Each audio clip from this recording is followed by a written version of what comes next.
Daily Words of God. Today we will first summarize God's thoughts, ideas, and His each and every move since He created mankind.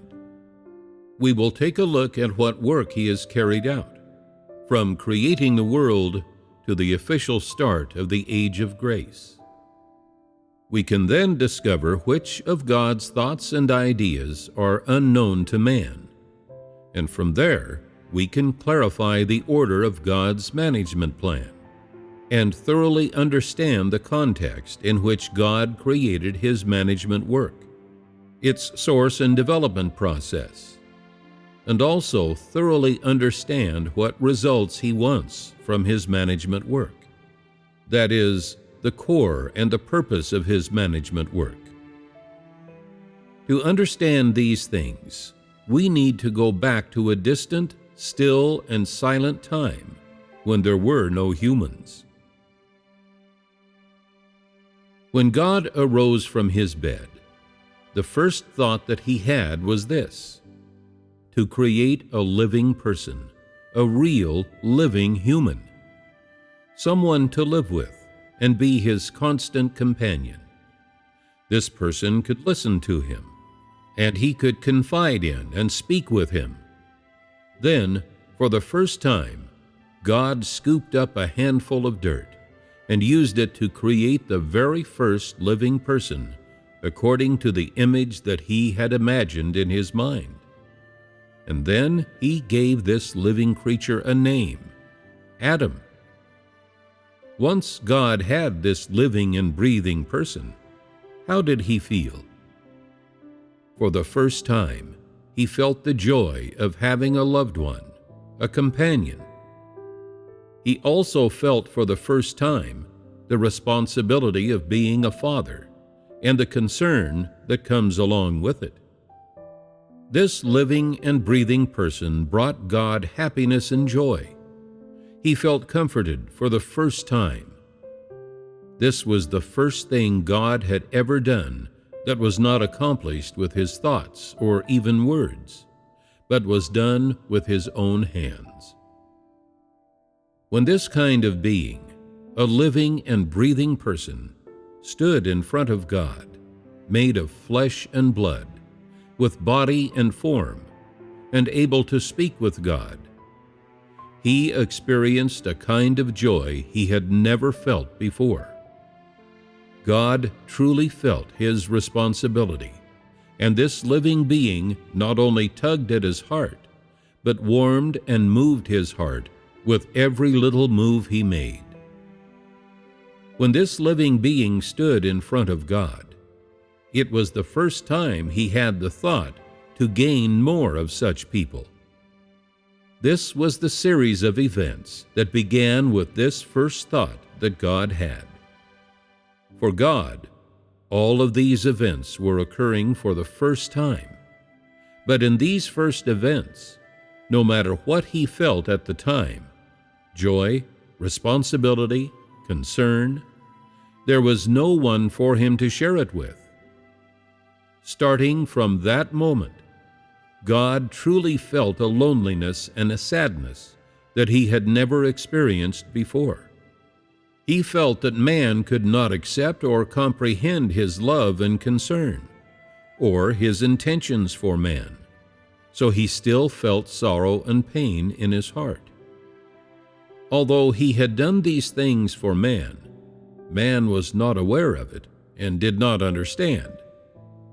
Aside from happiness, the joy and comfort man brought to Him quickly brought with it His first feelings of sorrow and loneliness. These were God's thoughts and feelings at that time.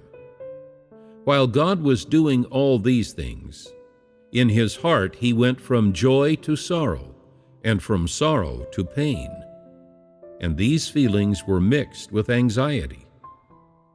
All He wanted to do was to make haste to let this person, this mankind, know what was in His heart and understand His intentions sooner. Then they could become His followers and share His thoughts and align with His will. they would no longer merely listen to God speak and remain speechless. They would no longer be unaware of how to join God in His work. Above all, they would no longer be people indifferent to God's requirements. These first things that God did are very meaningful and hold great value for His management plan and for human beings today. After creating all things and mankind, God did not rest. He was restless and eager to carry out His management and to gain the people He so loved among mankind. Next, not long after God created human beings, we see from the Bible that there was a great flood across the entire world. Noah is mentioned in the record of the flood, and it can be said that Noah was the first person to receive God's call to work with Him to complete a task of God. Of course, this was also the first time God had called upon a person on the earth to do something according to His command. Once Noah finished building the ark, God flooded the earth for the first time. When God destroyed the earth with the flood, it was the first time since creating human beings that He felt overcome with disgust toward them. This is what forced God to make the painful decision to destroy this human race through a flood. After the flood destroyed the earth, God made His first covenant with humans, a covenant to show that He would never again destroy the world with floods. The sign of this covenant was the rainbow. This was God's first covenant with mankind. So the rainbow was the first sign of a covenant given by God. The rainbow is a real, physical thing that exists. It is the very existence of the rainbow that makes God often feel sadness for the previous human race which He lost, and serves as a constant reminder for Him of what happened to them. God would not slow His pace. He was restless and eager to take the next step in His management. Subsequently, God selected Abraham as His first choice for His work throughout Israel. This was also the first time God selected such a candidate. God resolved to begin carrying out His work of saving mankind through this person, and to continue His work among this person's descendants. We can see in the Bible that this is what God did with Abraham. God then made Israel the first chosen land, and began His work of the age of law through His chosen people, the Israelites. Once again, for the first time, God provided to the Israelites the express rules and laws that mankind should follow, and He explained them in detail. This was the first time God had provided human beings with such specific, standardized rules for how they should give sacrifices, how they should live, what they should do and not do, which festivals and days they should observe, and principles to follow in everything they did. This was the first time God had given mankind such detailed, standardized regulations and principles about how to live their lives. Each time that I say the first time, it refers to a type of work that God had never before undertaken. It refers to work that did not exist before. And even though God had created mankind and all manner of creatures and living things, this is a type of work that He had never done before. All of this work involved God's management of mankind. It all had to do with people and his salvation and management of them. After Abraham, God once again made another first. He chose Job to be the one who lived under the law and who could withstand the temptations of Satan while continuing to fear God, shun evil, and stand witness for God. This was also the first time that God allowed Satan to tempt a person, and the first time he made a bet with Satan. In the end, for the first time, he gained someone who was capable of standing witness for and bearing witness to him while facing Satan, and someone who could thoroughly shame Satan. Since God had created mankind, this was the first person he had gained who was able to bear witness for him. Once he had gained this man, God was even more eager to continue his management and carry out the next stage in his work, preparing the location and the people he would choose for the next step of his work. After fellowshipping about all of this, do you have a true understanding of God's will?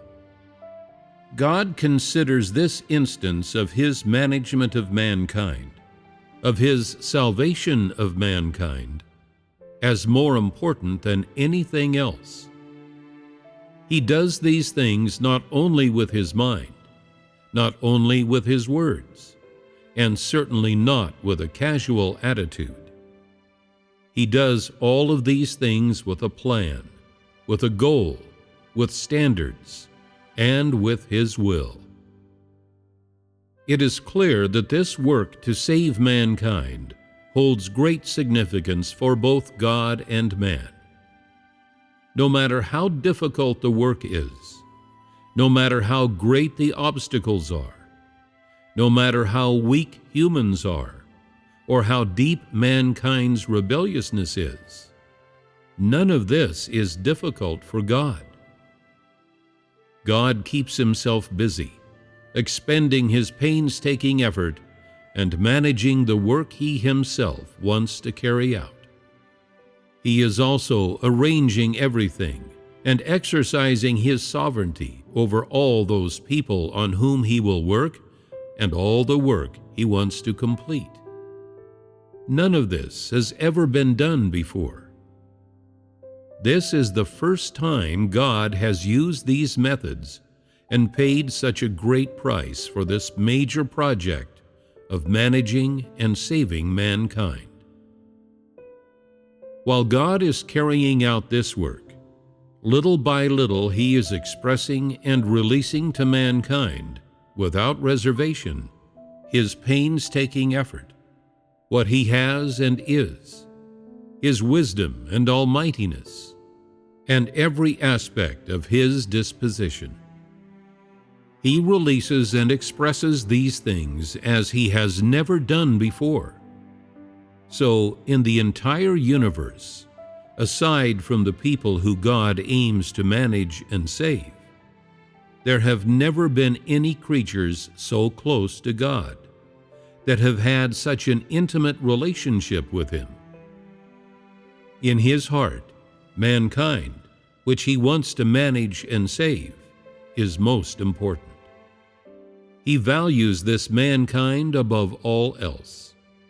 Even though he has paid a great price for them, and even though he is continually hurt and disobeyed by them, he never gives up on them and continues tirelessly in his work, with no complaints or regrets.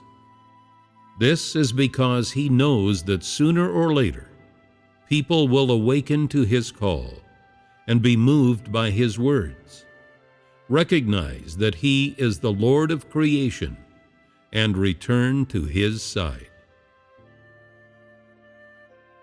After hearing all of this today, you may feel that everything that God does is very normal.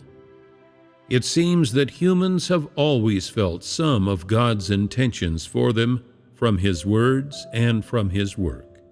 but there is always a certain distance between their feelings or their knowledge and what God is thinking. That is why I think it is necessary to communicate with all people about why God created humankind, and the background behind His wish to gain the mankind He hoped for. It is essential to share this with everyone, so that everyone is clear in their heart, because God's every thought and idea, and every phase and every period of His work tie into, and are closely linked to, His entire management work.